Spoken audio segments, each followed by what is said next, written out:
જય અંબે વિદ્યાર્થી મિત્રો, આજે આપણે બીજગણિતીય પદાવલીમાં ચેપ્ટરનું રિવિઝન કરીશું. તો સૌથી પહેલા જોઈએ કે બીજગણિતીય પદાવલીમાં મુખ્યત્વે એક પદ જે આપણે વારંવાર સાંભળતા હોઈએ છીએ તે છે ચલ. તો ચલ એટલે કે પદાવલીમાં આવેલ અજ્ઞાતને, અજ્ઞાત એટલે કે જેની કિંમત આપણને ખબર નથી, કે જેની કિંમત આપણે શોધવાની છે, તો એવા અજ્ઞાતને શું કહેવામાં આવે છે? ચલ કહેવામાં આવે છે. નેક્સ્ટ આપણે જોઈએ કે પદાવલી એટલે શું અને એના પદો એટલે શું. તો એ જોતા પહેલા આપણે સમજીએ કે પદાવલીના પ્રકાર કેટલા છે અને કયા કયા. તો પદાવલીના મુખ્યત્વે 3 પ્રકાર છે, 4 પ્રકાર છે: એકપદી, દ્વિપદી, ત્રિપદી અને બહુપદી. તો સૌથી પહેલા આપણે જોઈએ કે એકપદી એટલે શું. તો એકપદી એટલે એવી બહુપદી, એવી પદાવલી કે જેમાં ફક્ત ને ફક્ત એક જ પદ હોય. તો હવે આપણે સમજીએ કે પદ કેવી રીતે બને છે. તો પદ એ અજ્ઞાત અને જ્ઞાત બંને સંખ્યા સાથે મળીને પણ બની શકે, અને એક સિંગલ સંખ્યા હોય એને પણ અચલ પદ કહેવામાં આવે છે. ઉદાહરણ તરીકે આપણે અહીંયા સમજીએ તો આપણી પાસે છે 7y. 7y માં 7 આપણને ખબર છે જ્ઞાત છે, જ્યારે y આપણી પાસે શું છે? ચલ છે. તો આ એક આપણું પદ થઈ ગયું 7y. હવે હું આમાં કોઈક સરવાળો એડ કરું છું, 7y વત્તા 2z. તો 7y વત્તા 2z એટલે આમાં પદોની સંખ્યા કેટલી થઈ ગઈ? 1 અને 2. એટલે આપણે આને શું કહી શકીએ કે આ દ્વિપદી છે. એવી જ રીતે જે બહુપદીમાં 3 પદ હોય, ઉદાહરણ તરીકે 7y plus 2z plus 4y નો સ્ક્વેર, અહીંયા 1, 2 અને 3 એમ પદ કેટલા છે? કુલ 3 પદ છે. તો એવી બહુપદીને શું કહેવાય? ત્રિપદી. તો જેમ એક જ પદ હોય એને એકપદી કહેવાય, 2 પદ હોય એને દ્વિપદી કહેવાય, અને જે પદાવલીમાં ફક્ત ને ફક્ત 3 જ પદ હોય એવી પદાવલીને ત્રિપદી કહેવામાં આવે છે. હવે આપણે જોઈએ કે બહુપદી એટલે શું. તો એવી પદાવલી કે જેમાં 3 કરતાં વધારે પદ છે, એટલે કે 4, 5, 6 અથવા તો એનાથી પણ વધારે પદ છે, તો એને આપણે શું કહીએ છીએ? બહુપદી કહી શકીએ છીએ. હવે જોઈએ પદ આપણે જોઈ લીધા કે ભાઈ આખી પદાવલીમાં પદ કયા કયા છે. તો આપણી પાસે આપણે એક પદાવલી લીધી 7y plus 4p² minus 3z. તો આ પદાવલીમાં પદ કેટલા છે? કુલ 3 પદો છે. તો એ વાત કરી પદની. હવે છે ચલનો સહગુણક. તો આપણે ચલ તરીકે કઈ કઈ સંખ્યાઓને અથવા કઈ કઈ આંકડાઓને લઈ શકીએ. તો આપણે ચલ તરીકે કોઈ આંકડાઓને નથી લેવાના, પણ ચલ તરીકે આપણે a, b, c, p, q, x, y, z, r, s.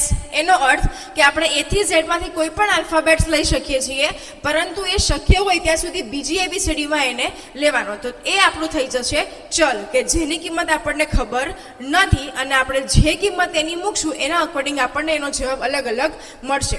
તો સૌથી પહેલા જોઈ લઈએ ચલના સહગુણક. તો અહીંયા આપણી પાસે ચલ તરીકે y, p² અને z છે. તો સહગુણક એટલે શું? તો સહગુણક એટલે જે વસ્તુ સાથે એની ગુણાયેલી હોય તે. તો સૌથી પહેલા આપણે આમાં જોઈએ કે સંખ્યાત્મક સહગુણક એટલે કેવા સહગુણક કે જેમાં ફક્ત ને ફક્ત સંખ્યા જ હોય. ધારો કે અહીંયા આપણે y નો સહગુણક લઈએ છીએ, તો y ના સહગુણકમાં શું આવશે? ફક્ત ને ફક્ત 7 જ આવશે. જ્યારે p² નો સહગુણક શું આવશે?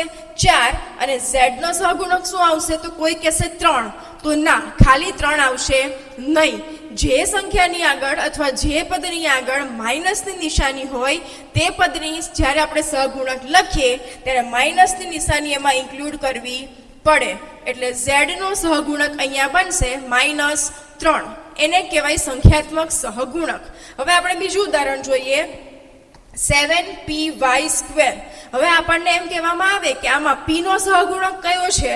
હવે આપણને એમ કહેવામાં આવે કે આમાં p નો સહગુણક કયો છે.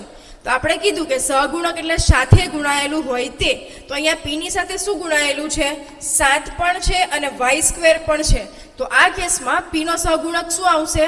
7 પણ આવશે અને y² પણ આવશે, એટલે 7y². ઓકે, નેક્સ્ટ છે સજાતીય પદો. તો સજાતીય પદો તો જે પદોમાં તેના ચલની કિંમત સરખી હોય. ચલની કિંમત સરખી એટલે શું? આપણે એક એક્ઝામ્પલ લઈએ તો 7y, બીજું આ એક પદ છે, બીજું પદ છે -3y, ત્રીજું પદ છે -6y. તો આ દરેક પદમાં એના ચલની કિંમત કેવી છે? સરખી છે. એનો અર્થ કે આને આપણે સજાતીય પદો કહી શકીએ. બીજી વસ્તુ જોઈએ.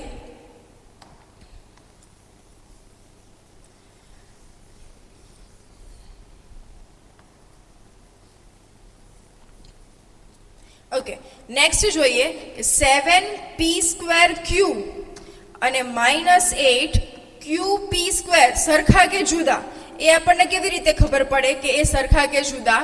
તો એના માટે આપણે શું જોઈ શકીએ કે એના ચલની કિંમત કેવી છે, રાઈટ? તો ચલ એટલે અહીંયા આપણે આ -8 અને 7ને તો જોવાની જરૂર છે જ નહીં. ઓકે, હવે આપણે શું જોઈએ છીએ? p²q અને qp². તો આપણને ખબર છે કે ગુણાકાર એ ક્રમનો ગુણધર્મ ધરાવે છે, એટલે આગળ પાછળ ગુણાકાર કરે તો ચાલે, એમાં કોઈ ફેર પડતો નથી. માટે p²q અને qp² સરખા છે. કેમ? તો અહીંયા p² એટલે p બંનેમાં 2 વાર છે અને q બંનેમાં કેટલી વાર છે? 1 વાર છે. એટલે p²q અને qp² બંને પણ કેવા કહેવાય? સજાતીય પદો કહી શકાય છે. નેક્સ્ટ એક્ઝામ્પલ લઈએ. 8p² -7q² 8p. તો હવે આ ત્રણ સજાતીય સમજવા કે વિજાતીય સમજવા? તો આપણે જોઈ શકીએ છીએ કે આપણે આગળની કોઈ સંખ્યાને તો ધ્યાનમાં લેવાની જરૂર છે જ નહીં. જ્યારે અહીંયા p ની 2 ઘાત છે, અહીંયા q ની 2 ઘાત છે, અહીંયા p ની 1 ઘાત છે. એનો અર્થ કે આપણે આને સજાતીય પદો કહી શકીએ નહીં. તો આ શાના એક્ઝામ્પલ છે? વિજાતીય પદોના એક્ઝામ્પલ છે. નેક્સ્ટ જોઈએ ટ્રી ચાર્ટ. ટ્રી ચાર્ટ આ ચેપ્ટરનો બહુ સરળ ટોપિક છે, જેમાં આપણને પદો અને અવયવો ખબર હશે અથવા આવડતા હશે તો આપણે આ પ્રકારના દાખલા ગણી શકીએ. ચલો, ટ્રી ચાર્ટ બનાવવા માટે સૌથી પહેલા આપણે જોઈને કહી શકીએ કે આ કેટલા પદી છે? તો કે અહીંયા 2 પદ છે આપણી પાસે, 1 અને 2, એટલે આ દ્વિપદી છે એવું આપણને જોઈને ખબર પડે છે. તો દ્વિપદી છે એટલે આપણે એમાં સૌ પહેલા એના 2 ભાગ પાડવાના, 6xy અને -7. હવે આ જે મળે છે એ આપણા શું છે? પદો છે. શું છે? પદો. પદાવલી જેનાથી બનેલી હોય એને શું કહેવાય? એના પદો કહેવાય. તો અહીંયા 6xy અને -7 એ પદાવલીના પદો છે.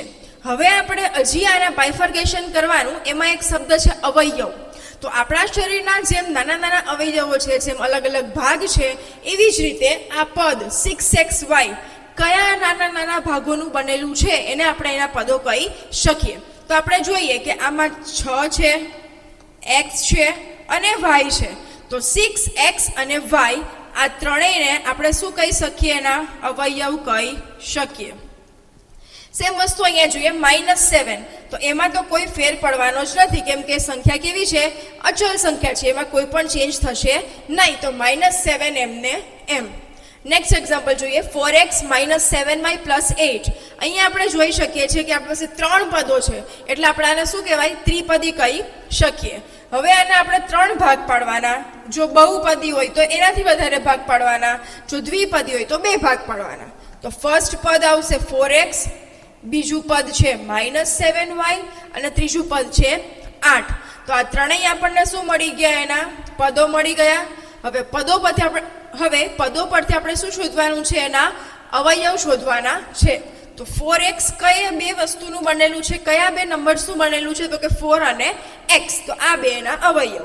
-7y માં -7 ને ભૂલવાનો નહીં. ખાલી 7 લખીએ તો એ યોગ્ય ગણાય નહીં. એટલે -7 અને y એના 2 અવયવ પડશે અને 8 એમના એમ. એટલે આ આપણું બનશે ટ્રી ચાર્ટ. આ ચેપ્ટરનો સૌથી ઇઝી ટોપિક અને સૌથી સરળ ટોપિક ટ્રી ચાર્ટ.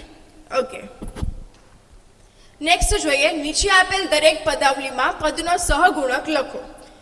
ઓકે, આપણને અહીંયા કોઈ જાતનું મેન્શન કરેલું નથી કે સંખ્યાત્મક સહગુણક લખવાનો છે, x નો સહગુણક લખવાનો છે, y નો સહગુણક લખવાનો છે, એવું આપણને ક્યાંય કીધેલું નથી. એટલે આપણે શું કરશું? ડાયરેક્ટ એના સહગુણકો લખીશું. તો અહીંયા આપણો એનો સહગુણક કેટલો થાય? 9.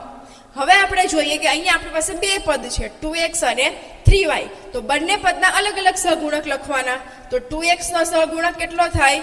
2 અને 3y નો સહગુણક કેટલો થશે? 3. બેઝિકલી સહગુણક એટલે આપણે શું કીધું હતું કે જે સંખ્યા ચલ સાથે ગુણાયેલી હોય એને એનો સંખ્યાત્મક સહગુણક કહેવાય. હવે અહીંયા જોઈએ x નો સહગુણક. તો x ની સાથે કોઈ પણ આંકડો એની સાથે ગુણાયેલો નથી, એટલે આપણે એના સહગુણકમાં શું લઈ લેશું? By default 1. y નો સહગુણક પણ શું આવશે? 1. અને z નો સહગુણક પણ 1 આવશે, પણ અહીંયા આપણી પાસે માઇનસની નિશાની છે, એટલે આપણે સહગુણકમાં શું લખશું -1. નેક્સ્ટ લઈએ 3a. 3a નો સહગુણક 3. અહીંયા છે -4b. -4b નો સહગુણક શું આવશે -4. ખાલી 4 આવશે નહીં. નેક્સ્ટ છે 3x². એમાં x² નો સહગુણક કયો 3. નેક્સ્ટ -2y માં સહગુણક કયો -2 અને z માં સહગુણક કયો 1. તો આપણે જ્યારે એવું કહેવામાં આવે કે ફક્ત સંખ્યાત્મક સહગુણક લખો ત્યારે આપણે આ રીતથી દાખલો ગણી શકીએ. હવે તમને ક્યારેક એવું પણ પૂછાશે કે ભાઈ આ તમને જે પદાવલી આપેલી છે એમાં ખાલી ને ખાલી x² નો સહગુણક જ લખો. આપણે શું લખવાનું ફક્ત ને ફક્ત 3 જ લખવાનું, બીજું કોઈ એક્સ્ટ્રા વર્ડ આપણે લખી શકીએ નહીં. Next one. હવે તમને એમ કહે છે કે તમારી પાસે જે ચલ છે સંખ્યામાં જે અજ્ઞાત કિંમત છે એની કિંમત તમને ઓલરેડી આપી દીધી છે. તમારે કરવાનું શું છે હવે તો એ કિંમતનો ઉપયોગ કરીને એ આખી પદાવલીની જે કિંમત છે એ તમારે શોધવાની છે. તો સૌથી પહેલા આપણે દાખલો સ્ટાર્ટ કરીએ કે અહીંયા આપણો જે ચલ છે તે છે x અને એની કિંમત મને આપી છે 2 અને આપણી જે પદાવલી છે એ કઈ પદાવલી છે 5x² - 4x + 3. તો આ પદાવલીમાં સૌથી પહેલા આપણે આખી પદાવલીની કિંમત શોધવાની છે. તો એ કિંમત શોધતા પહેલા આપણને જ્યાં જ્યાં x દેખાય ત્યાંથી આપણે કઈ વસ્તુ લખી દેવાની 2, કેમ કે આપણને રકમમાં આપેલું છે. આ કિંમત ચેન્જ પણ થઈ શકે. તો ચલો 2 આખાનો વર્ગ -4 2 + 3. ઓકે. તો સૌથી પહેલા હવે આને સોલ્વ કઈ રીતે કરશો તો પહેલા કાઉન્ટ્સની ઉપર વર્ગ છે તો એ વર્ગને પહેલા સોલ્વ કરવાનો. તો 2 નો વર્ગ 4 માઇનસ અહીંયા એવું કોઈ વર્ગવાળું છે નહીં તો સિમ્પલ 4 દુને 8 + 3. હવે આ બેનો થશે ગુણાકાર તો 5 ચોક 20 ઓછા 8 + 3. તો 20 ઓછા 8 થશે 12 અને 12 + 3 એટલે કે 15. તો આ પદાવલીનો જવાબ આપણને જો x બરાબર 2 મૂકીએ તો 15 મળે. હવે તમને કોઈને એમ થાય કે મારે x ની કિંમત 2 નથી લેવી, 2 ની બદલે મારે x ની કિંમત લેવી છે 1, તો શું? તો કઈ વાંધો નથી. આપણે 2 ની કિંમત આપણે x ની કિંમત 2 ની બદલે 1 લઈએ છીએ તો આપણો આન્સર પણ એના અકોર્ડિંગ શું આવશે? ચેન્જ આવશે. ઇટ મીન્સ આ પ્રકારના દરેક દાખલામાં તમને એવું હોય કે આ પદાવલીની કિંમત સેમ છે એટલે આપણો આન્સર પણ સેમ આવશે, તો ના, એવું શક્ય બનવાનું નથી. જેમ જેમ તમારી ચલની કિંમત ચેન્જ થતી જશે એમ તમારા જે પદાવલી છે એનો જવાબ એટલે કે આન્સર ચેન્જ થતો જશે. હજી એક એક્ઝામ્પલ જોઈએ.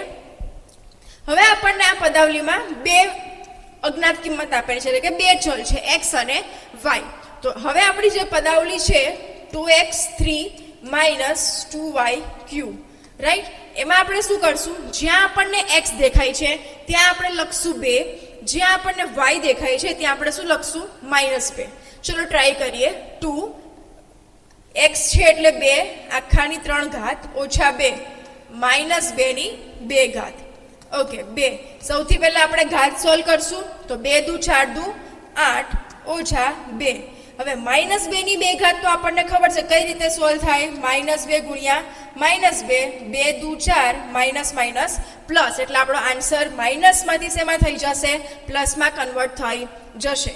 8 દુ 16 4 દુ 8 16 ઓછા 8 એટલે કે 8. તો આપણો આન્સર અહીંયા કેટલો આવશે? 8. Okay, one more example. x બરાબર -1 માટે સાદું રૂપ આપો. હવે આપણે જોઈ શકીએ છીએ કે અહીંયા આપણી પાસે 1 2 3 4 5 6 પદ છે. એનો અર્થ કે આ એકપદી પણ નથી, દ્વિપદી પણ નથી, ત્રિપદી પણ નથી. આ શું છે? બહુપદી છે. તો ચલો આપણે બહુપદીની કિંમતમાં જ્યાં આપણને x દેખાય ત્યાં આપણે શું લેવાનું છે? -1.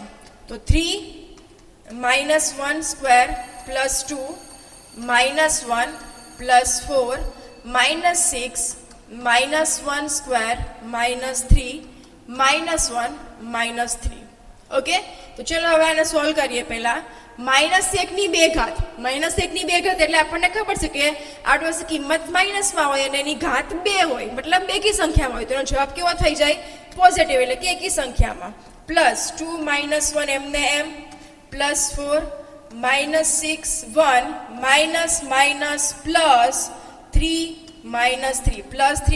-3 કેન્સલ.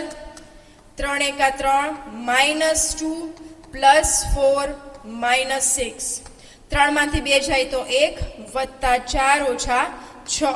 4 ને 1 5 ઓછા 6 5 ઓછા 6 એટલે કે -1 એટલે આપણો આન્સર શું આવશે -1.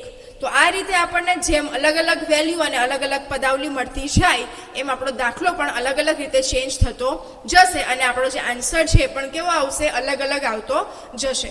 તો આ હતું બીજગણિતીય પદાવલી ચેપ્ટરના જે મેઇન સમ છે એટલે કે મુખ્ય પ્રકારના દાખલા છે તે આ રીતે પૂછાઈ શકે છે અને આની બહારનું તમને કાંઈ પણ પૂછાઈ શકે એમ છે નહીં, કારણ કે આ ચેપ્ટરમાં જે મેઇન પ્રકારના એટલે કે મુખ્ય પ્રકારના દાખલા છે એ સાદુરૂપ આપવાના છે, કિંમતો શોધવાના છે, સજાતીય અને વિજાતીય પદોને ઓળખવાના છે તથા એકપદી, દ્વિપદી અને ત્રિપદીમાં વર્ગીકરણ કરવાના પણ છે.